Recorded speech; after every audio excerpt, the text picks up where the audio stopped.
नमस्कार, good evening. उम्मीद है आप लोग बढ़िया होंगे। स्वागत है आप सभी का आज के इस agri bulletin agriculture current affair session में। और साथ में आज हम कुछ इंपॉर्टेंट फैक्ट को भी डिस्कस करने की कोशिश करेंगे। दोस्तों, आज हम बात करने वाले हैं भारतीय तंबाकू सेक्टर के बारे में। आप लोग जानते हैं कि बाकी फसलों का भी हमारे देश के इकोनॉमिक ग्रोथ में योगदान है। उसी प्रकार से टोबैको एक इम्पॉर्टेंट आपकी कमर्शियल क्रॉप इसको कंसिडर किया जाता है और ये एक नारकोटिक्स क्रॉप में भी आती है। और बहुत कम क्षेत्र हैं हमारे देश के अंदर जहाँ पर टोबैको का कल्टीवेशन किया जाता है, और वो भी रिस्ट्रिक्टेड है। गवर्नमेंट की निगरानी में ही वहाँ पर खेती की जाती है, या लाइसेंस लेने के बाद ही आप लोग वहाँ पर खेती कर सकते हो। ऐसा नहीं कि जैसे बाकी जो फसलें होती हैं उनको कोई भी किसान ग्रो करवा सकता है, कहीं भी ग्रो करवा सकता है, लेकिन टोबैको के कल्टीवेशन के लिए या ओपियम पॉपी के कल्टीवेशन के लिए आपको मौजूदा सरकार से लाइसेंस लेना पड़ता है। और उस लाइसेंस के आधार पर आपको जितना एरिया में कल्टीवेशन मतलब अलाउड होता है उसी में आप लोग खेती कर सकते हो। तो अब बात करते हैं कि आज हमारे देश के अंदर जो टोबैको सेक्टर है वो कितना ग्रो कर रहा है, हमारी इकोनॉमिक जो ग्रोथ है उसमें कितना इसका सहयोग है, और आने वाले समय में हम इसको एक ग्रोथ अपॉर्चुनिटी के तौर पर कैसे देखते हैं, विश्व में हमारी क्या स्थिति है, और वैश्विक स्तर पर अगर देखा जाए तो हमारे भारतीय टोबैको की कितनी मांग है।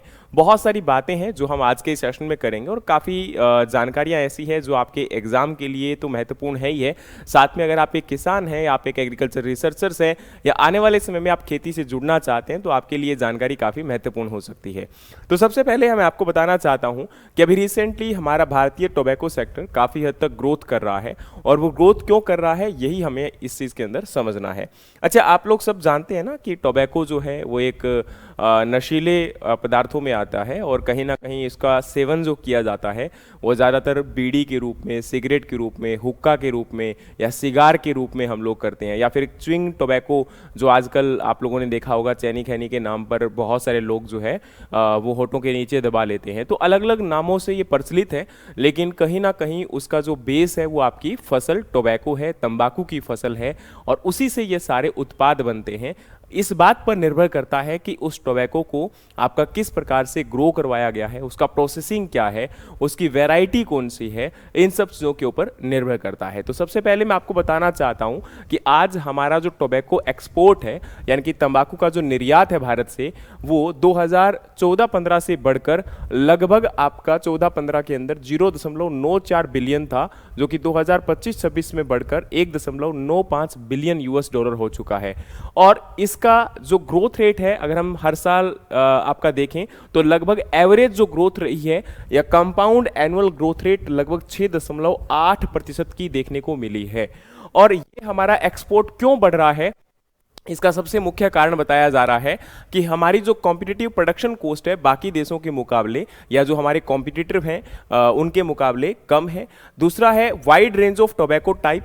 हमारा भारत देश एक ऐसा देश है जहां पर अलग अलग, क्योंकि देखो बाकी देशों के अंदर एक या दो टाइप के ही टोबैको ग्रो करवाए जाते हैं, लेकिन हमारे देश के अंदर हर प्रकार के टोबैको लगभग ग्रो करवाए जा सकते हैं, क्योंकि हमारी जो एनवायरमेंटल कंडीशन है, इकोलॉजिकल कंडीशंस है, वो अलाउ करती है कि हम टोबैको की ग्रोथ एंड प्रोडक्शन कर सकते हैं।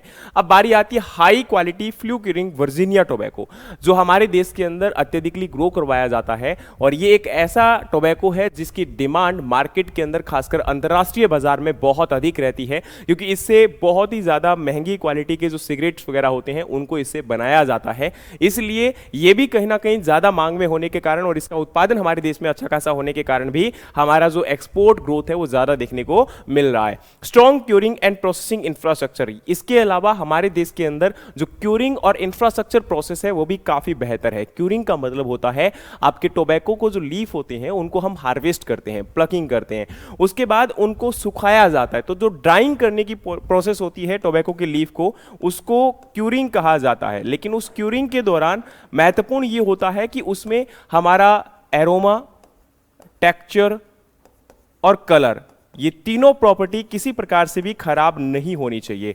यानी कि एरोमा, टेक्सचर और कलर को ध्यान में रखकर ये ध्यान रखा जाता है कि जो टोबैको है उसका क्यूरिंग बेहतर तरीके से हो, उनकी तीनों प्रॉपर्टीज में कोई बदलाव ना आए। और इसके अलावा हमारे देश के अंदर जो प्रोसेसिंग सेक्टर है या ये कह सकते हो प्रोसेसिंग इंफ्रास्ट्रक्चर है वो काफ़ी बेहतर है टोबैको के केस में। और फिर बारी आती है जी growing demand from Middle East, Europe and South East Asia. यानी कि अब कुछ देशों से या ये कह सकते हो वैश्विक स्तर पर टोबैको की मांग पिछले कुछ सालों में बढ़ भी रही है। अब देखो, एक तरफ तो हमारे हर देश के द्वारा, यूएन के द्वारा, एफएओ के द्वारा बार बार टोबैको के से होने वाले नुकसान के बारे में अवेयर किया जाता है कि भाई टोबैको बहुत ज़्यादा खतरनाक है। टोबैको जो है कैंसरस कॉजिंग एक इंपॉर्टेंट आपका जो है कंपाउंड आप कह सकते हो, या एक प्रकार से एलिमेंट इसको कह सकते हो, फूड प्रोडक्ट कह सकते हो, जो आप लोग कंज्यूम करते हो किसी प्रकार से भी। तो कहीं ना कहीं इसको बार बार अवेयर किया जा रहा है, लेकिन बढ़ती हुई जनसंख्या और कहीं ना कहीं जो वैश्विक स्तर पर मांग बढ़ती है उसमें कई इंपॉर्टेंट रीजन होते हैं। देखो, जो डेवलप्ड कंट्रीज हैं वहां पर इसका जो सेवन है लोगों के द्वारा वो काफी कम हुआ है, लेकिन आज भी कई देश ऐसे हैं जहां पर ये कह सकते हो गरीबी ज्यादा है या मजदूर वर्ग ज्यादा है, वहां पर इसकी मांग काफी ज्यादा देखी जाती है। क्योंकि जो ये लोअर क्वालिटी के जो टोबैकोज होते हैं, खासकर च्युइंग टोबैको है या हमारा बीड़ी है, इनका उपयोग जो है, इनका सेवन जो है वो बहुत सारे ज़्यादातर गरीब लोग ही करते हैं। जब वो मेहनत का काम करते हैं तो उस समय आप ये कह सकते हो कि थोड़ा बहुत इससे एनर्जी, तो मैं नहीं कहूँगा क्योंकि वो एक शायद थोड़ा सा गलत शब्द हो जाएगा, लेकिन कहीं ना कहीं इससे जब कंज्यूम किया जाता है तो उस समय पर एक पर्टिकुलर टाइम में जैसे हमारा नर्वस सिस्टम होता है उसको एक साइंस आता है कि वो उसके अकॉर्डिंग, उसके बेस पर वो ज़्यादा काम कर लेता है और थोड़ी सी थकावट कम आती है। तो वही एक ब्रेन आपका स्टिमुलेशन के लिए इसको उपयोग किया जाता है। और इसी वजह से नशीले जो पदार्थ हैं या नशीले और मादक पदार्थ हैं उनका उपयोग या उनको सेवन ज्यादातर जो है लोअर वर्ग के जो लोग होते हैं, खासकर मजदूर वर्ग के लोग होते हैं, उनके द्वारा किया जाता है, जिसमें इसमें किसी डिस्क्रिमिनेशन नहीं है, किसी पर्टिकुलर जाति या विशेष वर्ग का कोई इसमें डिस्क्रिमिनेशन नहीं है। ये इस बात पर है क्योंकि इसका सेवन क्यों किया जाता है, और खासकर लोअर क्वालिटी का जो प्रोडक्ट होता है उसका सेवन अधिक किया जाता है। ऐसा नहीं कि अमीर लोग नहीं करते हैं, बहुत सारे करते हैं और वो ऐसा ऐसा नशा करते हैं जो शायद हम लोग सोच भी नहीं सकते। लेकिन वही बात है ना कि जिसकी जितनी पहुंच होती है उसको उतना ही कंजप्शन वो कर सकता है। तो जो आपका ज्यादा अफोर्ड कर सकता है वो ज्यादा महंगा उत्पाद खरीदता है, और जो कम आपका कहीं ना कहीं महंगा उत्पाद खरीद सकता है वो उसके ऊपर डिपेंड रह जाता है। ठीक है, अब बारी आती है जी हमारे इंडिया के अंदर अगर देखा जाए तो ग्लोबल लेवल पर क्या हमारी जो है वैश्विक स्तर पर पहचान है। तो हम लोग चाइना के बाद सेकंड लार्जेस्ट टोबैको प्रोड्यूसर है, यानी कि तंबाकू का उत्पादन हमारे देश में वर्ल्ड में चाइना के बाद सबसे अधिक किया जाता है। दूसरा, हमारा एक्सपोर्ट अगर क्वांटिटी के बेस पर देखा जाए, यानी कि हम लोग जो हमारे देश से आपका टोबैको का जो एक्सपोर्ट करते हैं वो हम लोग वैश्विक स्तर पर दूसरे स्थान पर आते हैं। और अगर वैल्यू के बेस पर देखा जाए तो हम लोग 5वें स्थान पर आते हैं। यानी कि हम आज प्रेजेंट टाइम में वर्ल्ड के अंदर मैन्युफैक्चरर भी आपके कहीं ना कहीं बहुत बेटर हैं, और साथ में हम लोग सप्लायर यानी कि एक्सपोर्ट निर्यात भी काफी हद तक बेहतर कर पा रहे हैं। बारी आती है कि बाकी देश जो हमारे कॉम्पिटिटर हैं उनके मुकाबले हम लोग बेहतर क्यों कर रहे हैं। क्योंकि देखो, बाकी देशों के अंदर एक या दो प्रकार के ही जो तंबाकू है या तंबाकू फसल है उनको लगाया जा सकता है, ग्रो करवाया जा सकता है। लेकिन हमारे देश के अंदर फ्लू क्यूरिंग वर्जीनिया टोबैको जो कि सबसे ज्यादा मांग में रहता है, खासकर एक्सपोर्ट की डिमांड को लेकर। दूसरा, burley tobacco, bidi tobacco, chewing tobacco, hookah tobacco, rustica, cigar और चिरो टोबैको, ये सभी हमारे देश के अंदर हम ग्रो करवा सकते हैं, इनका उत्पादन हमारे देश में किया जा सकता है। तो इसका मतलब है कि डाइवर्सिटी, आपकी विविधता अधिक होने के कारण, हमारे देश के अंदर एग्रो इकोलॉजिकल कंडीशन अलग होने के कारण, अलग अलग प्रकार की जलवायु होने के कारण, और वहां पर इन सभी टोबैको को ग्रो करवा देने के कारण हमारे देश की जो डिमांड है, हमारे देश की जो मांग है वो वैश्विक स्तर पर आज भी बेहतर है, आज भी अधिक है। इसीलिए इसको जो है कहीं ना कहीं डिमांड ज्यादा में रखा जाता है। और कहीं ना कहीं वर्जीनिया टोबैको की बात करें तो ये क्यों मांग में ज्यादा रहता है, क्योंकि इसकी जो बर्निंग क्वालिटी होती है वो काफी फाइन होती है, इसका एरोमा काफी अच्छा होता है, इसीलिए इसकी जो मांग होती है वो वैश्विक स्तर पर ज्यादा होती है ना। तो जैसे मैंने आपको कहा कि एक थोड़ा कॉस्टलीस्ट प्रोडक्ट में आ जाता है, ठीक है, और उसकी अकॉर्डिंग अब आप लोग जानते हैं कि जब भी किसी के पास पैसा होगा वो उतने ही महंगे उत्पाद कर अपना खर्चा करने की कोशिश करेगा। अब बारी आती है कि इंडिया के अंदर अगर देखा जाए तो कौन कौन से स्टेट हैं जो अलग अलग प्रकार के टोबैको के अंदर अपनी एक पहचान रखते हैं। तो फ्लू क्यूरिंग जो आपका वर्जीनिया टोबैको है वो मेनली आंध्र प्रदेश और कर्नाटका में ग्रो करवाया जाता है। बीडी टोबैको गुजरात, महाराष्ट्र और कर्नाटका में ग्रो करवाया जाता है।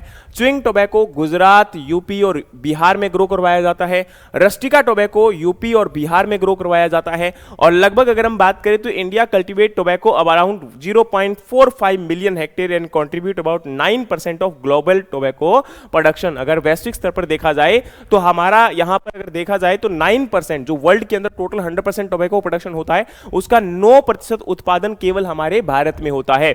और 0.45 मिलियन हेक्टेयर एरिया में हम लोग आज टोबैको का प्रोडक्शन करते हैं। और इसमें जो बीडी टोबैको है उसकी बात करें तो ये आपका बीडी आप लोग जानते होंगे जो कि ज्यादातर हमारे इंडिया के अंदर बहुत बड़े लेवल पर इसको कंज्यूम किया जाता है, ठीक है। या हमारा च्युइंग टोबैको जो कि नॉर्मली आप लोगों ने देखा होगा जो ज्यादातर जो है मजदूर वर्ग के द्वारा इसको कंज्यूम किया जाता है, ठीक है। अलग अलग प्रकार से होता है, किसी चैनी कैनी के रूप में होता है या फिर कुछ लोग इस प्रकार से कंज्यूम करते हैं। इसके अलावा रस्टिका टोबैको जो कि यूपी और बिहार के अंदर इसको ग्रो करवाया जाता है। तो अलग अलग राज्यों के अंदर अलग अलग आपके टोबैको के टाइप को ग्रो करवाया जाता है और वो राज्य अपनी एक अलग वैश्विक पहचान रखते हैं इन टोबैको प्रोडक्शन को लेकर, ठीक है। अब बारी आती है जी यहाँ पर हमारा देश के अंदर जो हम एक्सपोर्ट करते हैं यानी कि हमारे देश से जो निर्यात किया जाता है टोबैको का वो किन किन कंट्रीज में किया जाता है। तो Indian tobacco that is reaching more than 200 countries, यानी कि आज हम 200 से अधिक देशों के अंदर टोबैको को पहुंचा पा रहे हैं, एक्सपोर्ट कर रहे हैं, निर्यात कर रहे हैं।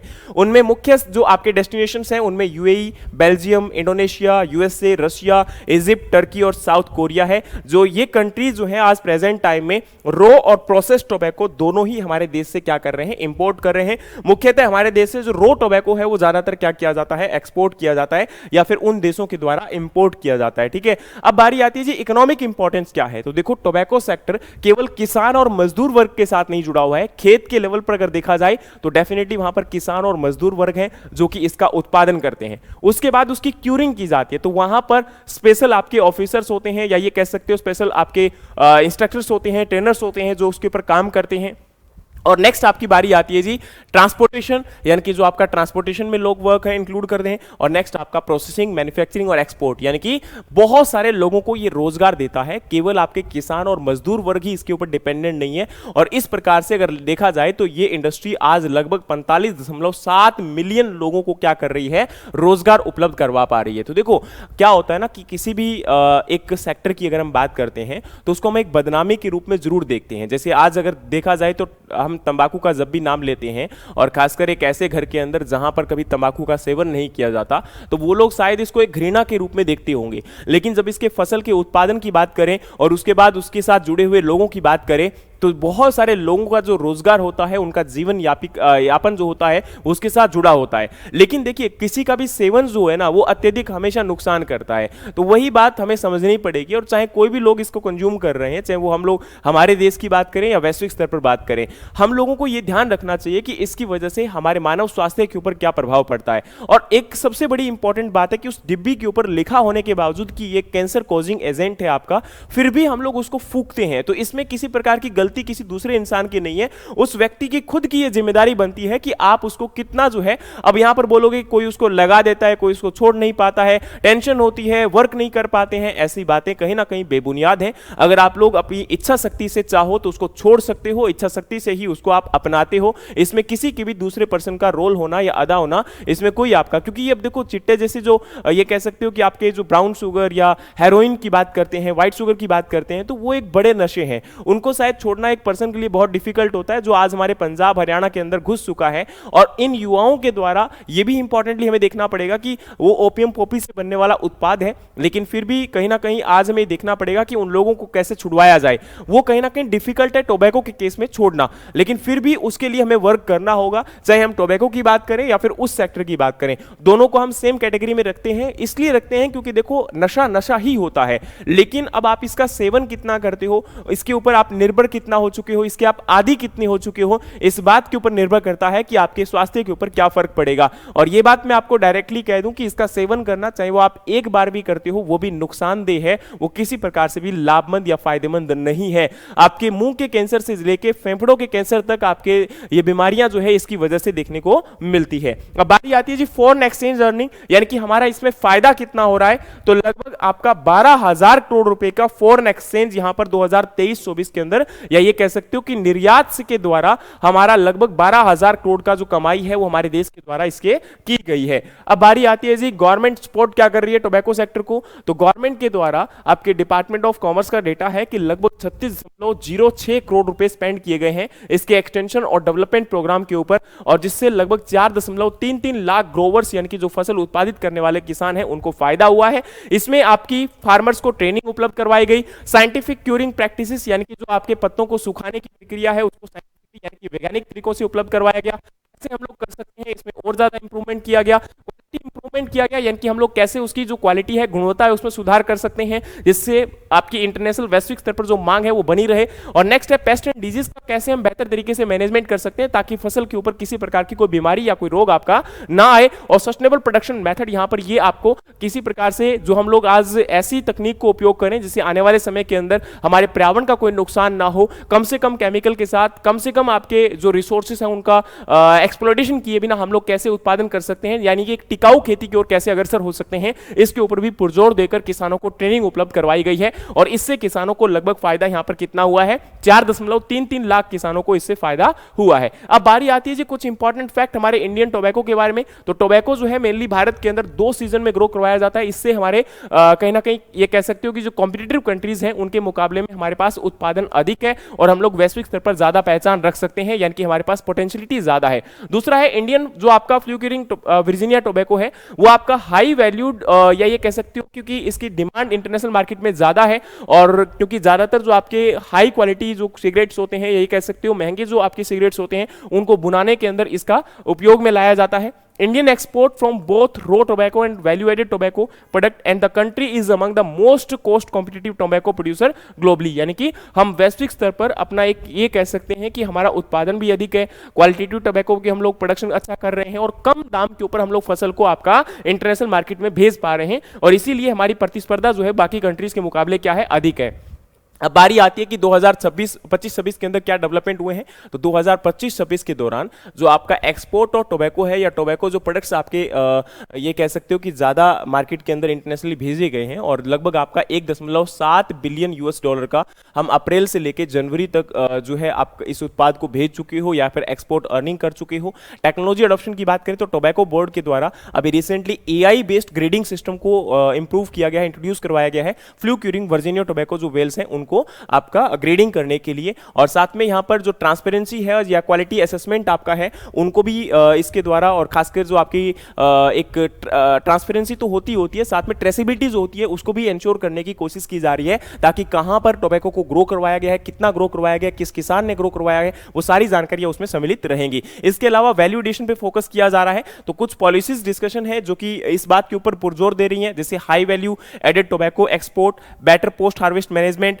improved traceability, sustainable production practice, जिससे क्या होगा कि हमारी जो वैश्विक स्तर पर कंपटीशन या ये कह सकते हो प्रतिस्पर्धा के अंदर हमें और ज्यादा पहचान मिलेगी और हम एक अच्छा खासा अर्निंग जो है यहां से आपका जनरेट कर सकते हैं। यानी कि टोबैको सेक्टर हमारे देश के अंदर काफी हद तक एक अच्छा जो है कंट्रीब्यूट कर रहा है। बाकी टोबैको के ऊपर जो फसल का उत्पादन होता है वो कैसे किया जाता है, इसके ऊपर भी मैंने एक वीडियो बनाई थी पिछले साल, आप प्लीज एक बार उस वीडियो को जरूर देखिएगा क्योंकि उसमें टोबैको के कल्टीवेशन के बारे में पूरी जानकारी वहां पर अच्छे तरीके से दी गई है। लेकिन अब बारी आती है कि हमारे कॉम्पिटिटिव एग्जाम्स के अकॉर्डिंग अगर हम देखें तो उसमें कौन कौन सी जानकारियां हैं जो पूछी जा सकती है। एक तो इंडिया जो है वो आज प्रेजेंट टाइम में सेकंड लार्जेस्ट टोबैको प्रोड्यूसर है। दूसरा है कि इंडिया जो है वो सेकंड लार्जेस्ट टोबैको एक्सपोर्टर है in the case of quantity, और अगर आपके वैल्यू के केस में पूछा जाए, अर्निंग के केस में पूछा जाए तो हमारी रैंक कितनी है, 5th है। फिर बारी आती है जी मेजर फ्लू क्यूरिंग स्टेट कौन कौन से हैं, तो आंध्र प्रदेश और कर्नाटक है। टोबैको का कल्टीवेशन एरिया भी इंडिया के अंदर 0.45 मिलियन हेक्टेयर एरिया है। कितने लोगों को ये रोजगार उपलब्ध करवा रहा है, तो लगभग 45.7 मिलियन पीपल। और 2025-26 के अंदर एक्सपोर्ट अर्निंग कितना हुआ है, तो 1.95 बिलियन डॉलर। और मेजर एक्सपोर्ट डेस्टिनेशन कौन कौन से हैं, तो यही बेल्जियम, इंडोनेशिया, यूएसए और रशिया। और रेगुलेटरी बॉडी कौन सी है जो कि टोबैको को कंट्रोल करती है, इसके मैनेजमेंट के ऊपर फोकस करती है, तो टोबैको बोर्ड और आपका ministry of commerce and industries. तो ये ध्यान रखिएगा क्योंकि यहां से आपके एग्जाम्स के अंदर कई बार क्वेश्चन आ जाते हैं। अब आप लोगों के लिए जाते जाते एक क्वेश्चन है कि जो टोबैको बोर्ड है वो हमारे इंडिया के अंदर कहां, किस स्टेट के अंदर और कौन सा आपका पर्टिकुलर एक सिटी है जहां पर इसको आपका किया गया है, तो ये आप लोग कमेंट बॉक्स में आंसर करके जरूर बताइएगा। बाकी इसी प्रकार के और सेशंस के लिए हमें फॉलो कर लीजिएगा। हम आने वाले सेशंस के अंदर आपके इंपॉर्टेंट एग्रीकल्चर करंट अफेयर को तो शेयर करेंगे ही करेंगे, साथ में ये भी कोशिश करेंगे कि इस प्रकार के और जो आपके एग्रीकल्चर कल्टीवेशन प्रैक्टिसेस की नॉलेज वीडियो है उनको भी आप लोगों के साथ साझा कर सकें, जिससे आप लोगों को फायदा तो होगा ही होगा, साथ में आप लोग यहां पर और बेहतर एग्रीकल्चर को जान पाओगे और एग्रीकल्चर के अंदर आपके एग्जाम को क्रैक करने के साथ साथ आपको इसकी जानकारियां कहीं ना कहीं हेल्प करेगी कि कैसे हम लोग एंटरप्रेन्योरशिप में एंटर कर सकते हैं और एक्सपोर्ट्स के द्वारा कैसे अर्निंग की जा रही है और आज हमारा कृषि जो क्षेत्र है वो कैसे वैश्विक स्तर पर एक पहचान जो अर्जित है वो कर पा रहा है। बाकी मिलते हैं इसी प्रकार के और वीडियोस के साथ, तब तक के लिए खुश रहिए, पढ़ते रहिए, मेहनत करते रहिए। जय हिंद, जय भारत।